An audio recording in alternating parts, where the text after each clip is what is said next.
नमस्कार, मैं हूं आपके साथ मयंक। आज 1 तारीख है और इस वक्त की बेहद अहम खबर आ रही है।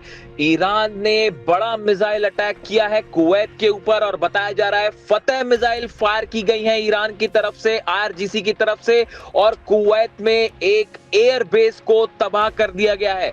ये वो एयरबेस है जहां से अमेरिका की तरफ से हमले किए गए। देखिए, ये अब से थोड़ी देर पहले की ही खबर है। आज सुबह के वीडियो में मैंने आपको बताया था कि किस तरह से अमेरिका के कई ड्रोन्स गिरा दिए हैं ईरान ने। उसके बाद अमेरिका की तरफ से ईरान के 3 द्वीपों पर हमले किए गए। गोरुक पर हमला किया गया, सिरिक पर हमला किया गया और केशम आइलैंड्स पर हमले किए गए। इन तीनों द्वीपों पर टॉमहॉक मिसाइल से हमला किया गया, ऐसा बताया जा रहा है, और फाइटर जेट का भी इस्तेमाल किया गया। ड्रोन अटैक्स भी किए गए अमेरिका की तरफ से, और इस हमले का जवाब ईरान की सेना ने महज 1 घंटे के अंदर दे दिया। और जो जानकारियां सामने आई उसके मुताबिक कुवैत के एयरबेस का इस्तेमाल किया गया हमला करने के लिए ईरान पे। देखिए, कुछ दिनों पहले भी ऐसा ही हुआ था, कुवैत की तरफ से एयरबेस का इस्तेमाल करते हुए हमला किया गया था और ईरान ने जो है वो मिसाइल दाग के अमेरिकन एयरबेस को तबाह किया था। अब एक बार फिर कुवैत के एयरबेस का इस्तेमाल किया गया और जिस एयरबेस का इस्तेमाल किया था उसके ऊपर फतह मिसाइल दागी है ईरान ने और उस एयरबेस को तबाह कर दिया है। देखिए, इस वक्त की बेहद अहम खबर, और इस हमले के बाद एक बार फिर अमेरिका और ईरान के बीच तनातनी बढ़ गई है और युद्ध जैसी स्थिति है। देखिए, जितनी बातचीत वाली बातें थी और डील्स वाली बातें थी वो सब पीछे छूट चुकी हैं और लगातार हमले जारी हैं। बंदर अब्बास पर हमला हुआ, इसके पहले भी केशम आइलैंड्स पर हमले हुए और इन हमलों के बाद अब एक नया हमला फिर से, जिसमें ईरान के 3 द्वीपों को नुकसान पहुंचाया गया। देखिए, जो खबरें आई उसके मुताबिक ईरान ने लगातार हमले करके अमेरिका के 4 से 5 ड्रोन तबाह कर दिए हैं पिछले 3 दिनों के अंदर। ये वो ड्रोन्स हैं जो ईरान के द्वीपों की जासूसी करने के लिए भेजे गए थे। मैंने आपको देखिए अब से चंद घंटों पहले ही जो सुबह वीडियो डाला आज उसमें बताया था कि ईरान के जितने आइलैंड्स हैं उनकी जासूसी की जा रही है और ऐसा तब होता है जब किसी तरह का ग्राउंड ऑपरेशन या किसी हमले की तैयारी होती है।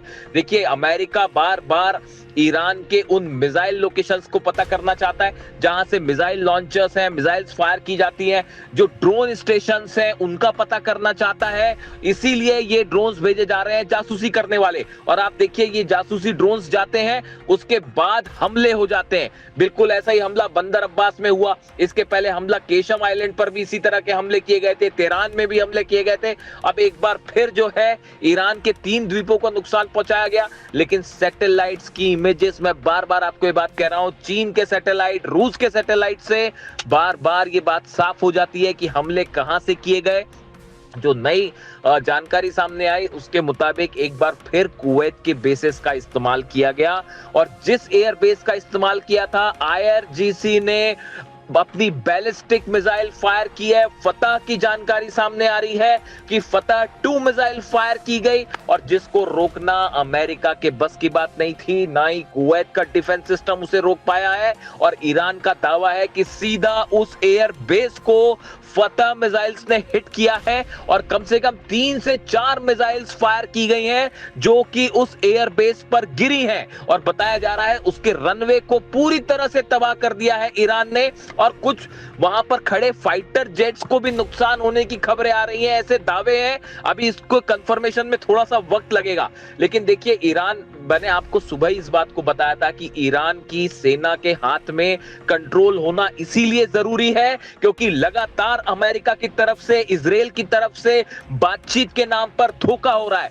बार बार ये खबरें सामने आती हैं कि कोई बातचीत होने वाली है, डील की तैयारी हो रही है, कोई ड्राफ्ट तैयार हो रहा है। इस बीच हर बार धोखा करते हैं डोनाल्ड ट्रंप और अमेरिका और हमले कर देते हैं। पिछले 15 दिनों के अंदर ये चौथा हमला है जो बिना किसी उकसावे के किया गया।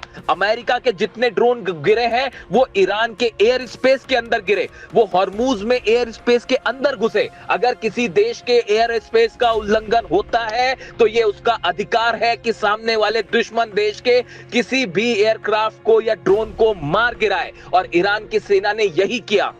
देखिए बार बार ईरान की सेना की तरफ से ये वार्निंग्स दी जा रही है कि हॉर्मूज में अगर आप हमारे वाटर्स के अंदर आते हैं, बिना हमारी परमिशन के आते हैं, तो आपके जहाजों को तबाह कर दिया जाएगा, आपके टैंकर्स को हिट किया जाएगा। अगर आप हमारे एयर स्पेस में आएंगे तो आपका एक भी प्लेन वापस नहीं जा पाएगा। ईरान ने अपना खुद का एयर डिफेंस सिस्टम डेवलप किया है, जिसकी ताकत हमने पिछले 10 दिनों में देखी और जिससे पूरा अमेरिका और इजराइल हैरान है। और अब देखिए वही एक बार फिर से 3 द्वीपों को टारगेट किया गया। ये साफ था, जिस तरह से ड्रोन्स भेजे गए, जासूसी ड्रोन्स भेजे गए, MQ-9 रिपर ड्रोन्स भेजे गए, इससे ये साफ था कि किसी ना किसी तरह के हमले की तैयारी चल रही है। और बार बार अमेरिका ईरान के उन लोकेशंस को पता करता है जहां से मिसाइल्स फायर होती है और उन्हें ही तबाह करने की कोशिश की जा रही है।